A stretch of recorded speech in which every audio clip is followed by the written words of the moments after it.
ustedes queda Paola Acuña, del Centro de Estudios del Cuaternario, SECUA.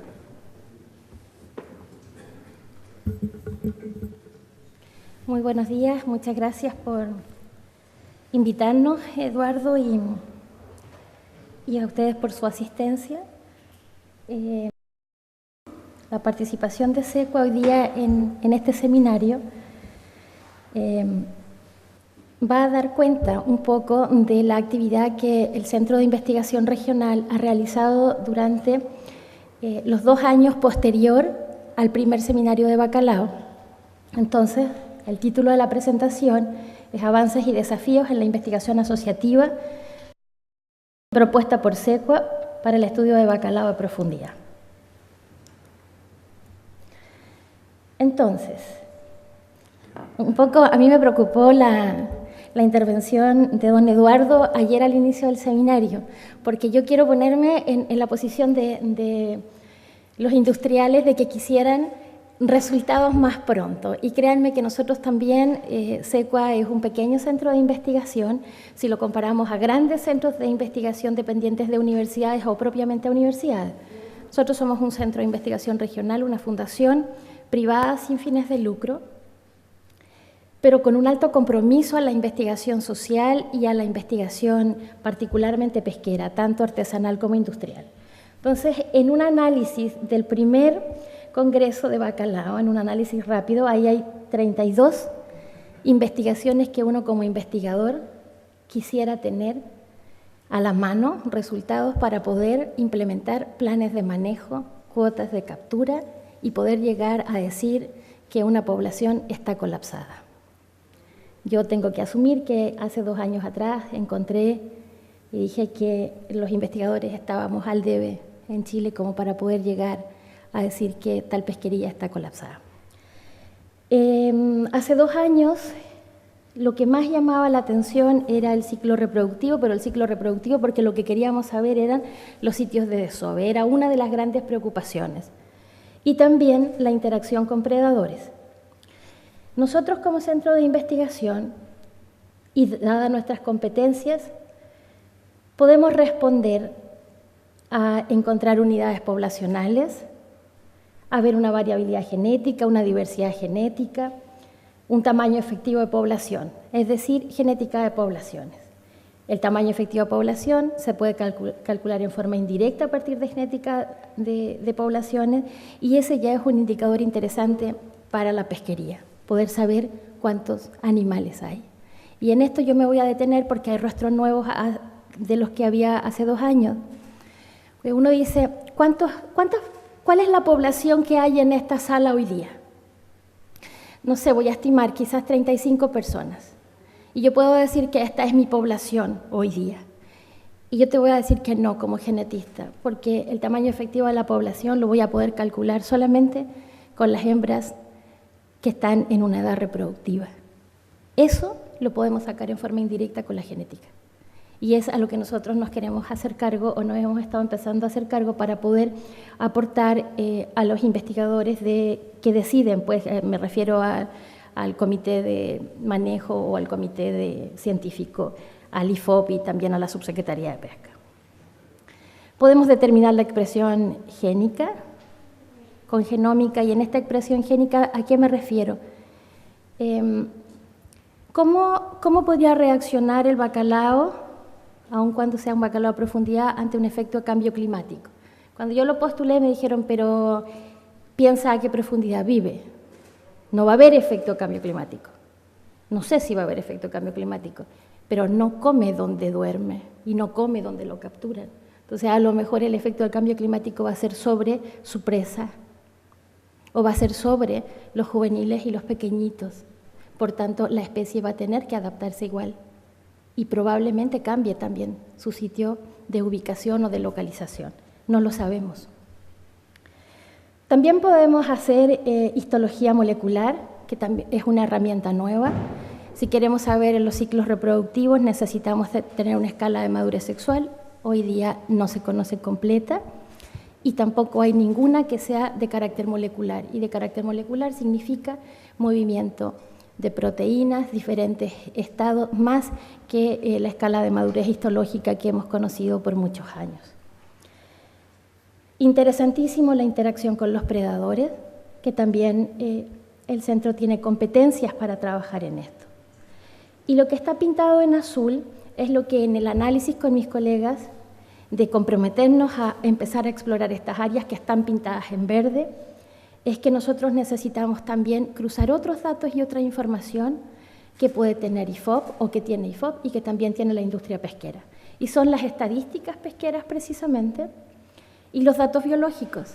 Una carencia en Chile no es solamente en bacalao, una carencia en investigación en diferentes áreas. No tenemos datos históricos o largo set de datos para poder tomar decisiones. Ante este análisis, lo que está en verde es nuestro compromiso y lo que está en azul es lo que tenemos que lograr obtener. Sigo insistiendo que han pasado solo 2 años. Entonces partimos de la siguiente manera. Primero, reforzando la vinculación con Global Pesca, que fue inmediato, ha concluido el primer seminario. Un año después fue la vinculación con AOVAC, en agosto de 2016. Y nosotros llevamos una propuesta de investigación, que eran los puntos verdes que vimos en la transparencia anterior, en un orden sucesivo de investigación, estimaciones de costos, fuentes de financiamiento, potenciales fuentes de financiamiento, profesionales que estarían a cargo, formación de nuevos profesionales. Y esta actividad partió desde 2016 en adelante. Y los estudios que propusimos desarrollar como prioritario es la interacción de bacalao y orca. Después, proponer cómo determinar desde nuestra expertise stock poblacionales y parten los estudios de genética y genómica, particularmente con 2 tipos de marcadores moleculares, microsatelitares y nucleares, lo vamos a ver más adelante.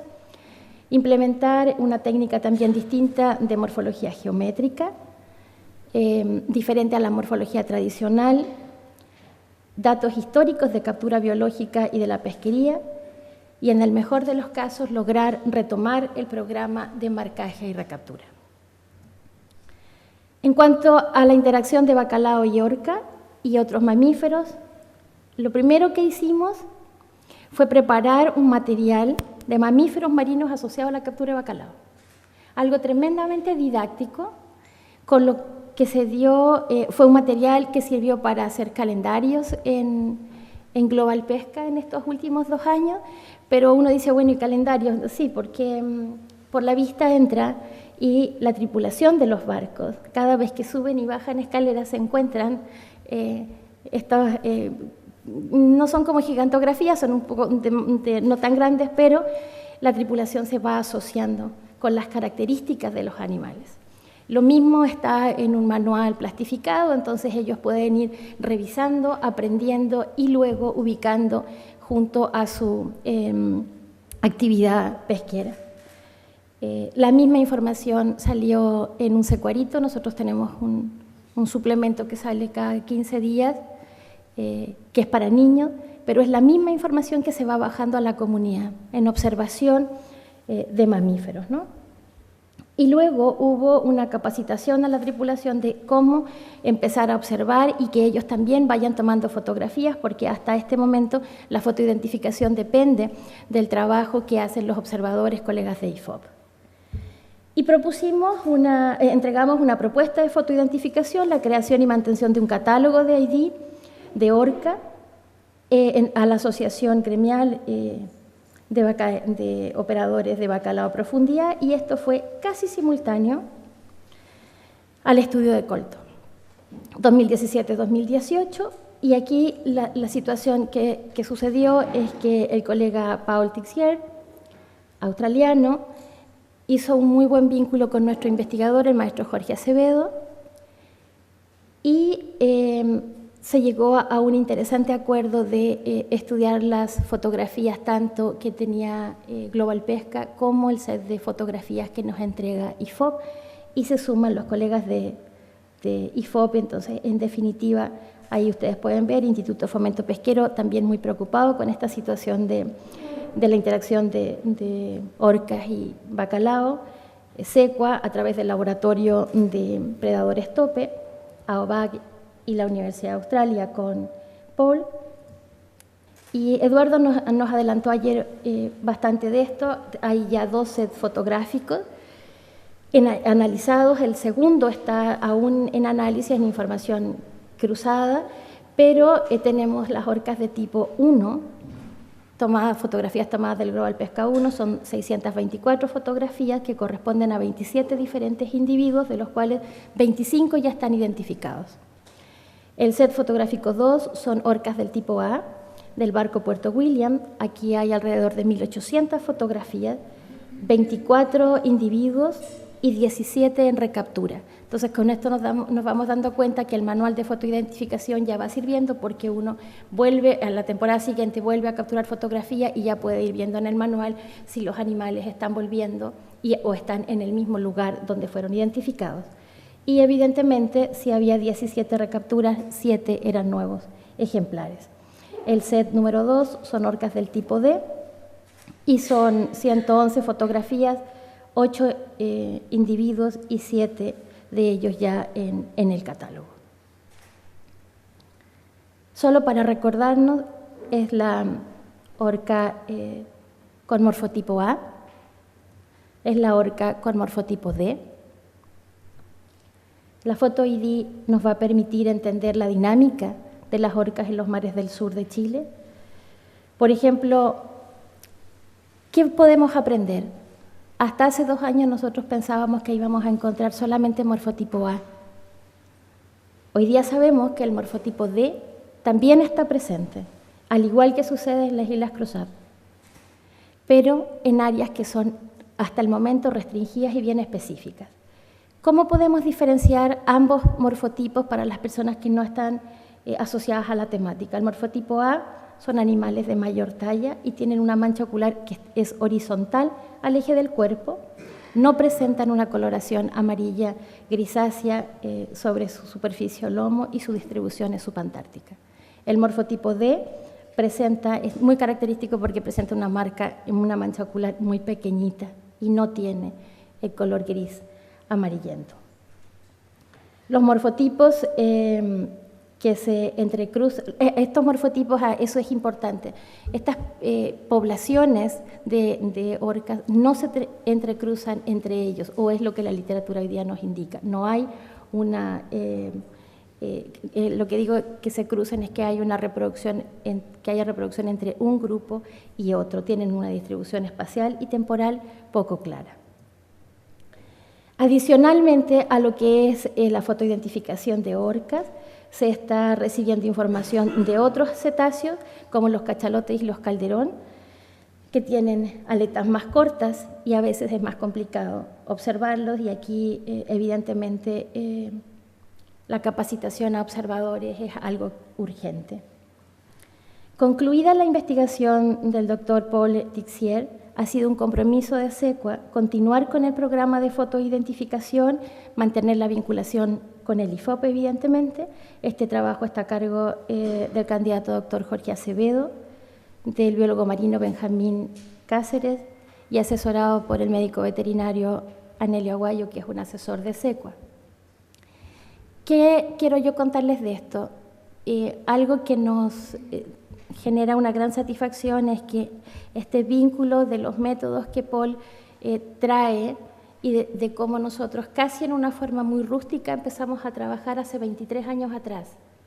¿Por qué lo digo? Porque el equipo de profesionales, particularmente Anelio, Jorge y quien les habla, tenemos el catálogo de fotoidentificación probablemente más extenso que cuenta el país en lo que es fotoidentificación de ballenas jorobadas, desde el año 94 a la fecha. Y trabajamos hoy día en fotoidentificación con 7 diferentes países con este catálogo, viendo desde su lugar de alimentación hasta su lugar de reproducción. Luego, el compromiso de identificación de stock con herramienta molecular. Tenemos un vínculo con Global Pesca de inicios del 2015, un poquito antes del Congreso, y ese vínculo, me refiero del seminario anterior, ese vínculo ¿en qué consistía? En obtener muestras biológicas de la captura de los barcos de Global Pesca. Tuvimos una experiencia en el año 2015 que las muestras las colectaron los colegas del IFOP, que van como observadores científicos en los barcos de Global Pesca, y del año 2016-2017 hicimos protocolos y capacitación de estos protocolos, y ahí debo agradecer a Eduardo el que personalmente haya instruido y ayudado a los funcionarios de los Global Pesca 1, 2 y 3 a tomar las muestras, y más que tomar las muestras, a comprender para qué son estas muestras y por qué es la rigurosidad de cómo se toma tanto la muestra biológica como la información biológica de ese animal y de esa muestra que está llegando al laboratorio. A la fecha tenemos una colección de referencia de 939 tejidos, eso implica que ya es un banco de tejidos, lo mismo se transforma en un banco de ADN, el mismo número de muestras de tejido también está extraído su ADN total, y esta es la distribución de estos animales. Los puntos azul son las capturas o las muestras que llegaron en el año 2015 de los 3 AOVAC, el año 2016 y lo que va del 2017, o sea, alrededor de 1000 muestras. Entiendo que es la colecta más extensa que puede existir, no hay ningún trabajo de los 4 o 5 publicados que tenga un número similar de muestras en lo que corresponde a la captura industrial. Solo para recordarnos, ¿qué es un gen? Un gen es un segmento de ADN codificante. Cuando uno dice codificante significa que tiene un mensaje que se puede leer y esa lectura entrega un producto.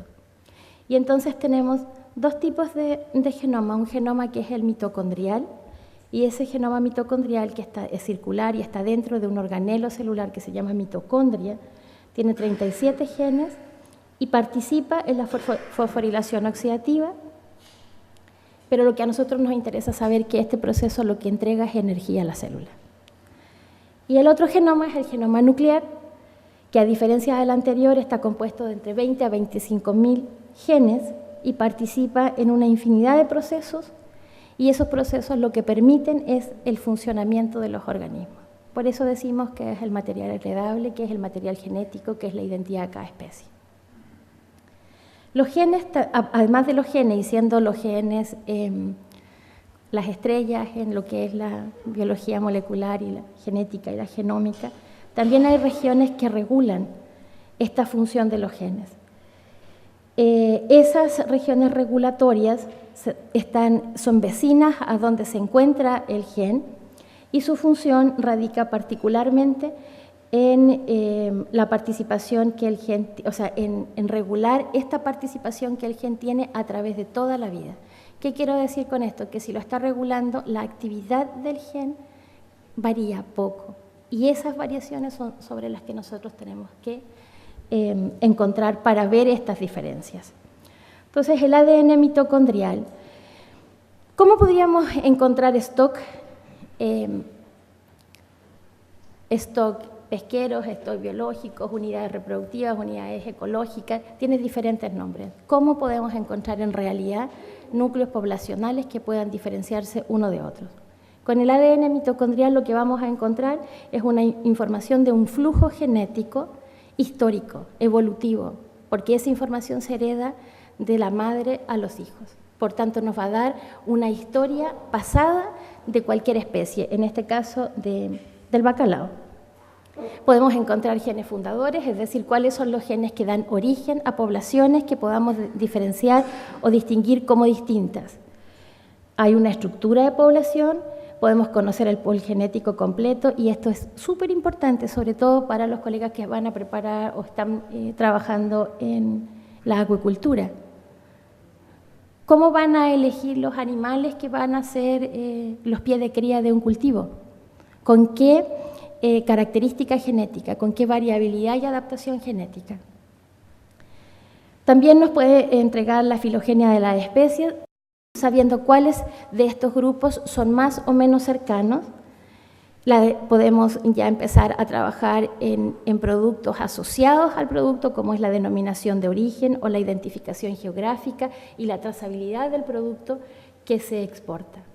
La trazabilidad es la huella una manera, es como un detective de decir que lo que se está vendiendo realmente es bacalao, y si nosotros podemos encontrar 2 o 3 poblaciones diferentes, decir que lo que se está vendiendo es bacalao de la población tanto. Complementario a esto, los microsatélites o el ADN nuclear nos va a entregar una información de flujo genético reciente, y esto reciente significa cómo las poblaciones migran, y sabemos que el bacalao es una especie que migra. Van a haber frecuencias alélicas, va a haber una deriva génica, va a haber un flujo génico, es decir, cómo ellos se mueven de un lugar a otro y pueden ir generando este entrecruzamiento o entregando o restando variabilidad genética dentro de cada una de sus poblaciones. El ADN o los análisis microsatelitales nos pueden entregar una mayor o una más alta variabilidad genética. Son los estudios de variación genética dentro y entre las especies.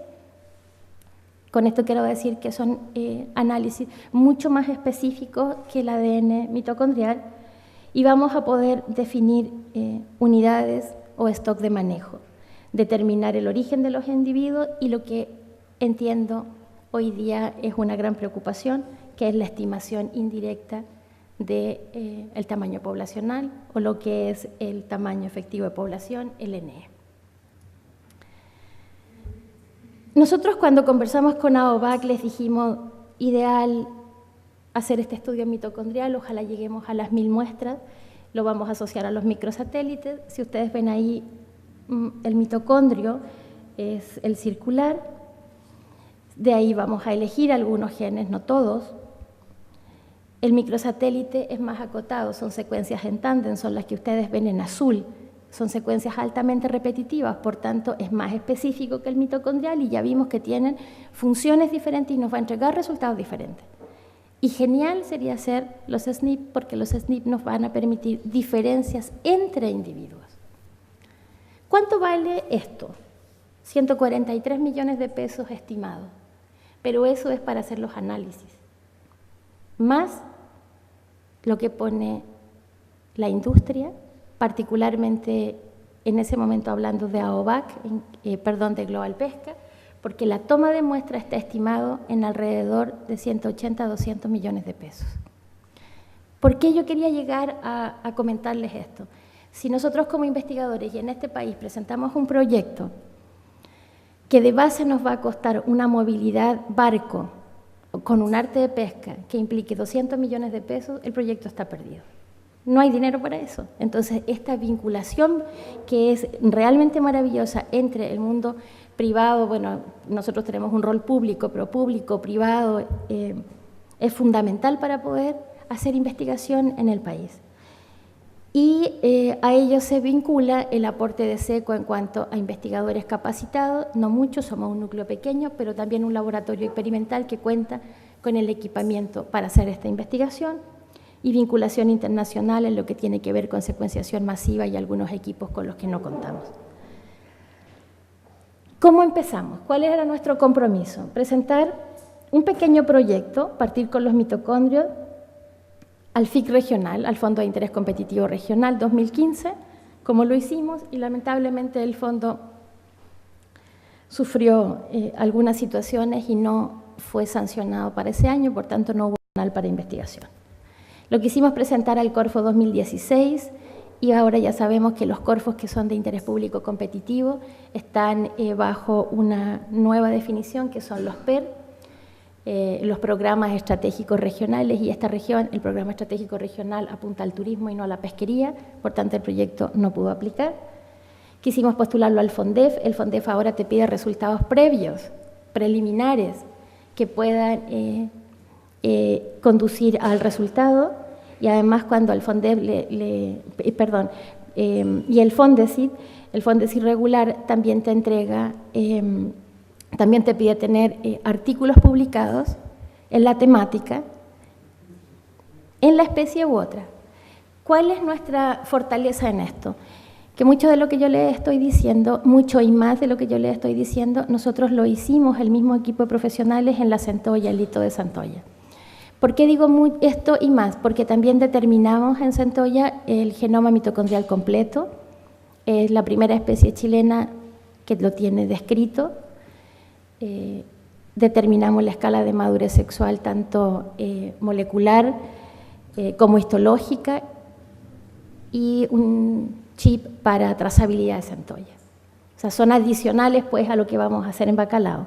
¿Por qué no están publicados? Que ha sido entre crítica y entre lo tendrán o no lo tendrán. Porque mucho de eso tiene procedimientos, metodología e innovación que son patentables. Si nosotros lo publicamos, perdemos el patentamiento. Entonces, ¿cómo hacíamos para poder empezar a trabajar? Y en SECUA lo que hemos hecho es trabajar bajo un concepto que se llama ciencia solidaria, y esa ciencia solidaria es que si a algún proyecto le sobra un poquito de dinero, o le sobran reactivos, o le sobra cosas, uno puede empezar a ensayar. Y presentamos un proyecto de fortalecimiento de centro regional. ¿Qué significa esto? Bueno, no voy a entrar en mayor detalle, pero en los centros regionales no tienen un financiamiento estatal como otras instituciones, por tanto nosotros tenemos que postular cada 3 años al financiamiento que es básico para funcionar. Y este año, en 2016, esta iniciativa nos pidió presentar proyectos emblemáticos y nosotros incluimos al Bacalao como un proyecto emblemático. Para ello, tuvimos un apoyo muy interesante que fue...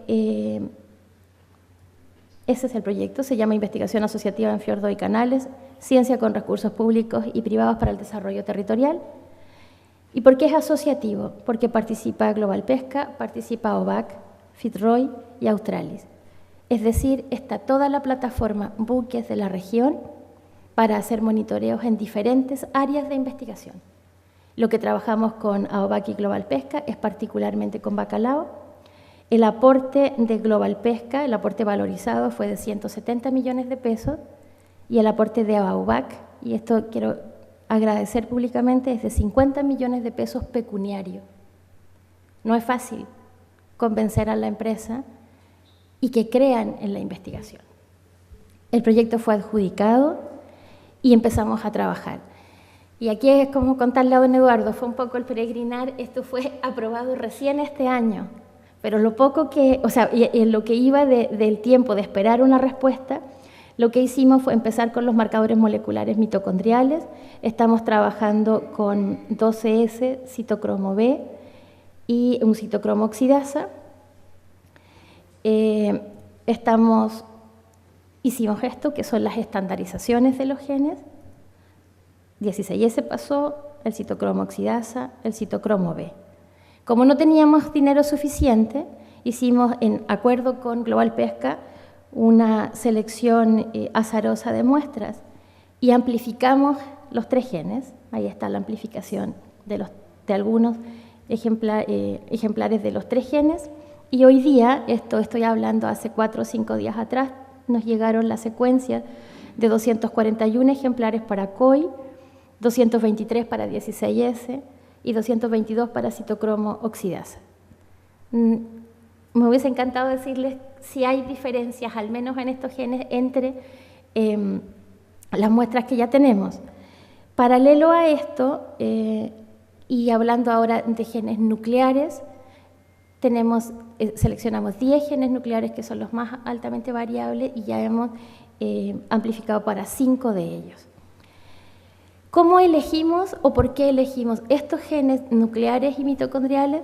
Nos basamos en un artículo de unos colegas australianos y quiero especificar, no estamos desmereciendo el trabajo de Sandra Ferrada o lo que se haya hecho con otros 2 investigadores internacionales que también tienen publicación. Lo que primamos en esto fue el trabajo que tiene más datos y más genes, o sea, hacer lo más comparable posible la información.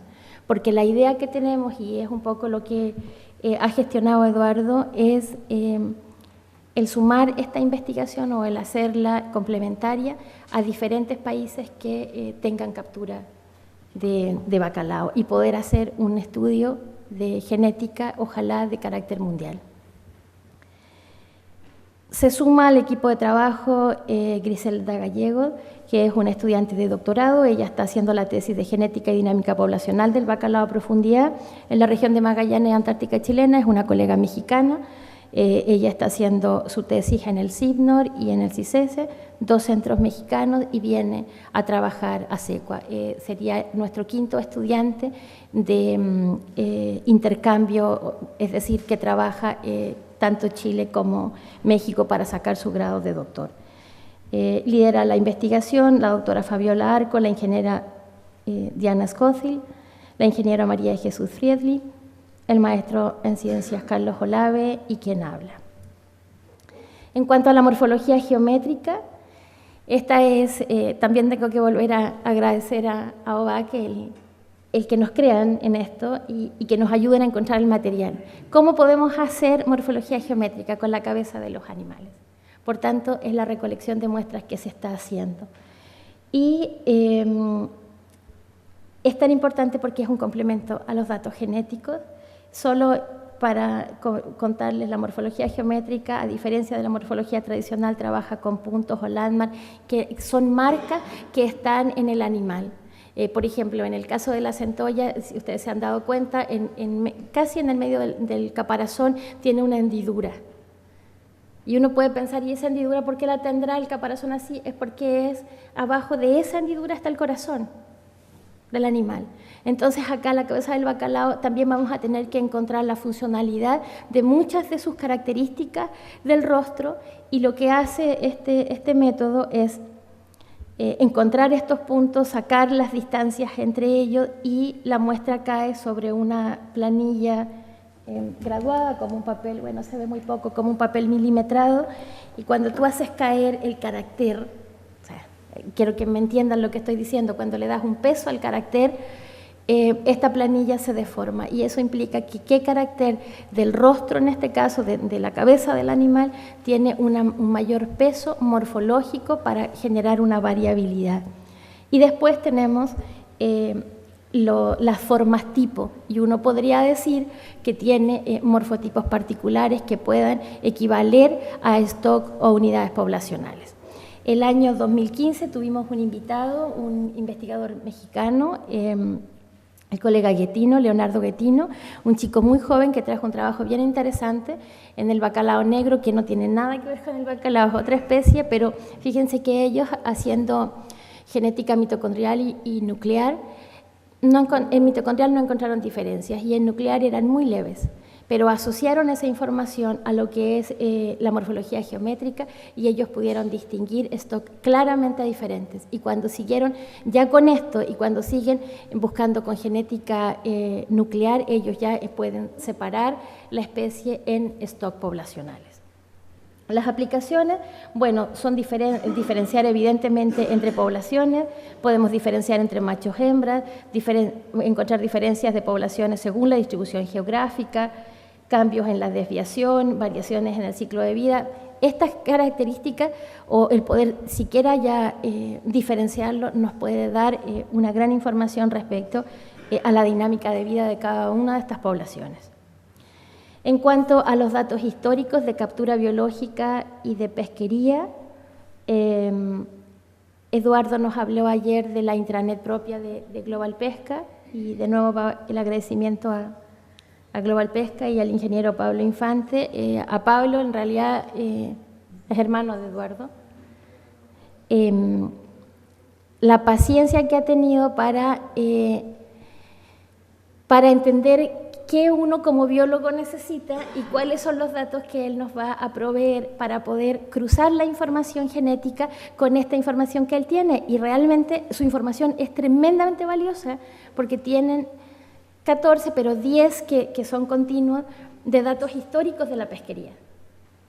Y alrededor de 3 o 4 años de datos, bueno, 2 completos de los datos de IFOP, que son los datos biológicos. Entonces, cuando yo le puedo contar, Pablo, necesito buscar una relación genética de esto entonces él me está ayudando a armar las bases de datos con las cuales vamos a poder empezar a no hacer modelos, en realidad empezar a ver si hay alguna relación o correlación entre lo que es la información genética que se está generando, que como les dije al inicio, no ha sido considerada en la administración pesquera del recurso. El retomar el programa de manejo y recaptura es fundamental. A mí me encantó la presentación de Patricia ayer, de la colega argentina, pero me encantó porque también en Chile tienen que venir los extranjeros a decirnos lo interesantísimo que es hacer este tipo de información, y haber suspendido el programa de marcaje y recaptura es casi un pecado. O sea, tenemos que retomarlo, es tremendamente necesario. Y sí, ella ayer tenía toda la razón cuando te dice cómo el marcaje y recaptura te está diciendo de a dónde se movió el animal. Pero no sabemos qué ruta llevó y tampoco sabemos cuántas vueltas dio. O sea, podríamos pensar que un animal se quedó en el lugar, pero no supimos si volvió o volvió a ir. Hace unos días atrás, en el aniversario de IFOP, la colega Patricia Zárate, un investigador senior de IFOP, ella trabaja con tiburones, creo que presentó uno de los ejemplos más bonitos con tiburón de cómo ellos están trabajando con marcaje y recaptura, y precisamente una de las conclusiones, o más bien un téngase presente, marcaje y recaptura te está diciendo dónde estuvo ayer y dónde está hoy, pero no sabemos por dónde se fue ni sabemos cuántas vueltas dio. Por tanto, el incorporar el marcaje satelital es seguir soñando, o sea, sería genial hacerlo.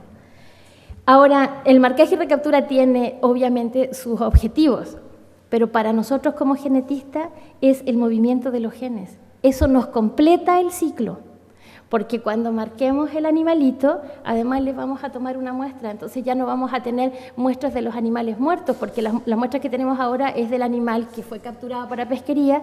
Entonces, si logramos volver a implementar el programa de marcaje y recaptura, vamos a poder tomar una muestra biológica, marcar el animal y liberarlo, y ahí es saber cómo se están moviendo los genes. En cuanto al data layer implementado por Global Pesca, que también Eduardo les comentó ayer, esto es realmente nuevo. El objetivo de vincularnos es realmente ayudarlos a interpretar con estos parámetros físico-químicos que están tomando a gran profundidad. No recuerdo si ayer lo comentaste, claro, toma estos parámetros físico-químicos, pero no solo hasta los 2.500 o 3.000 metros, los va tomando cada 100 metros. Entonces, para nosotros como científicos, esa es una información maravillosa, o sea, tener datos oceanográficos cada 100 metros hasta 3.000 metros de profundidad en distancias con un barco en ruta, en una actividad pesquera. Bueno, ¿y por qué para nosotros como SECUA se hace todavía más interesante? Porque tenemos otro proyecto que está en postulación, es un proyecto muy lindo que se llama Ciencia Territorio, y ahí vinculamos al cuarto actor relevante en cuanto a plataformas de movilidad en investigación, que es la EPA Austral, la Empresa Portuaria Austral, y con ellos el objetivo es crear la primera red oceanográfica de la región. Se están poniendo 4 boyas oceanográficas, entonces tendríamos datos de superficie con Mapa Austral, y estamos trabajando en lo mismo, pero con datos a media agua hace 4 años ya, y ahora con Global Pesca con datos a profundidad. Fundamental, me quedan solo 2 diapos, ¿ya? Fundamental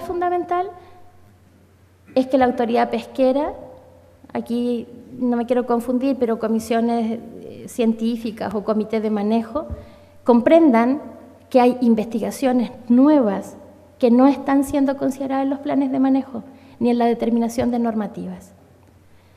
Y con la industria bacalaera, proponerles que al corto plazo podamos dar un salto en investigación que sea independiente científica, pero dependiente de su plataforma buque, que es prácticamente lo que decía la colega Patricia ayer, o sea, que podamos ir con ellos y tomar muestras, poder hacer un tipo de investigación que no es dependiente de su pesquería. En el caso de la genética, particularmente, el tener también acceso a los animales jóvenes, juveniles.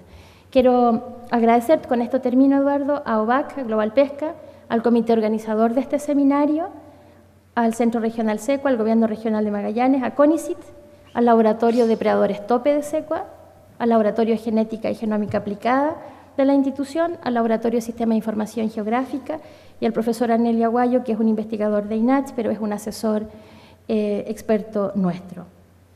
Y terminar con esto. La captura responsable significa una pesquería sustentable. Muchas gracias.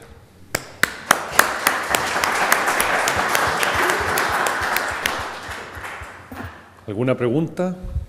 ¿Consulta? Un poco largo, Paola, pero no importa. Muy buena tu presentación. Gracias, porque maestro. fue informativa. ¿De aquí a cuánto tiempo empezamos a ver los resultados? Esa sería. Y Eso yo creo que te faltó. Es que yo estaba pensando que usted me iba a hacer la pregunta, pero en realidad no sabía si iba a ser usted o iba a ser don Eduardo. Ah, bueno, muy uno de bien. los dos tenía que hacerla. Pero Mira, lógico, o sea, se necesita sí. ya. Tengo una referencia para responder a eso. El estudio en Centolla demoramos 4 años. En el peregrinar que conté, que no ha sido tan peregrinar porque tenemos, o sea, visto desde este lado de la ciencia y sin recursos, llevamos 1 año y medio, casi, bueno, 3 años de muestras, pero ya trabajando un año. Pienso que en los siguientes 2 o 3 años nosotros podemos tener información tan valiosa como la que entregamos en Centolla. Ahora, interesantísimo si podemos vincularnos con Patricia o con otras instituciones de pesquerías extranjeras y empezar a hacer de una vez los mismos estudios.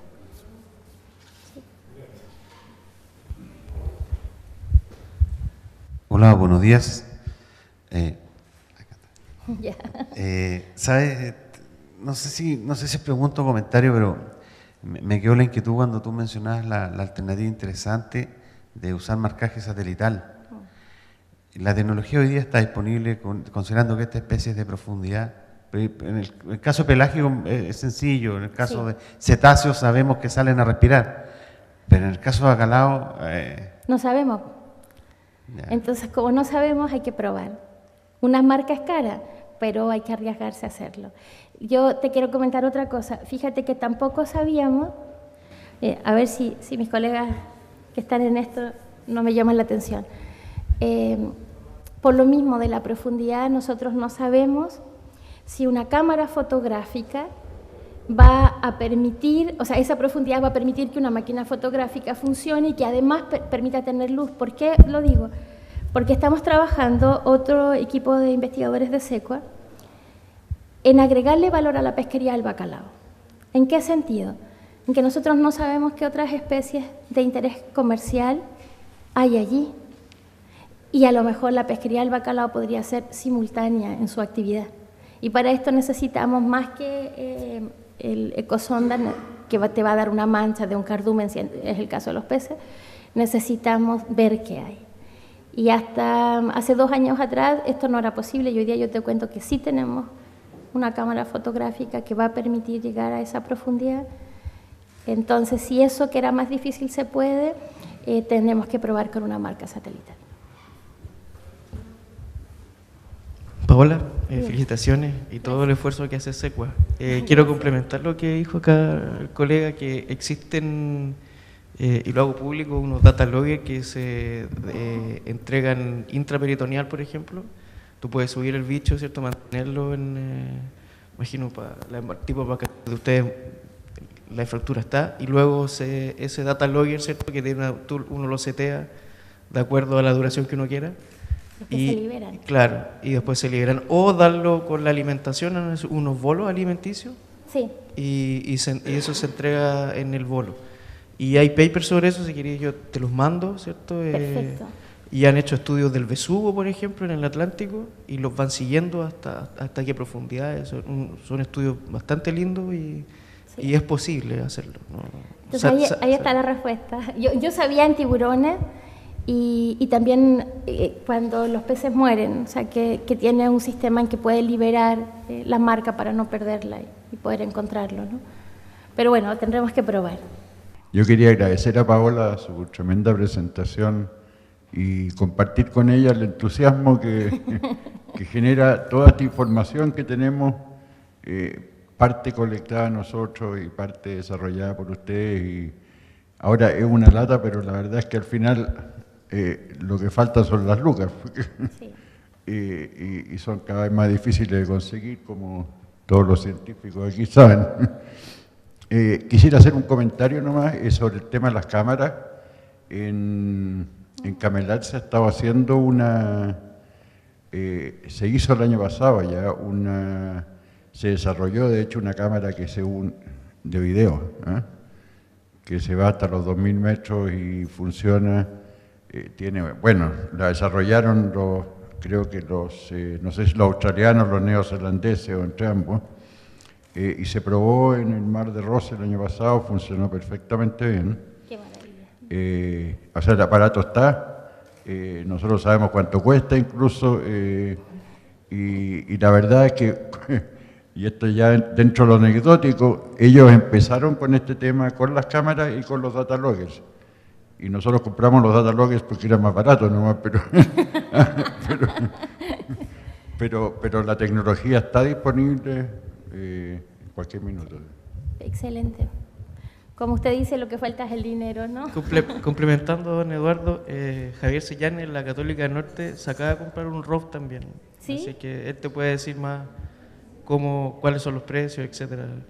Bueno, nos va a faltar, el dinero para... ¿Alguna otra consulta? Muchas gracias, Paola. Gracias, Eduardo.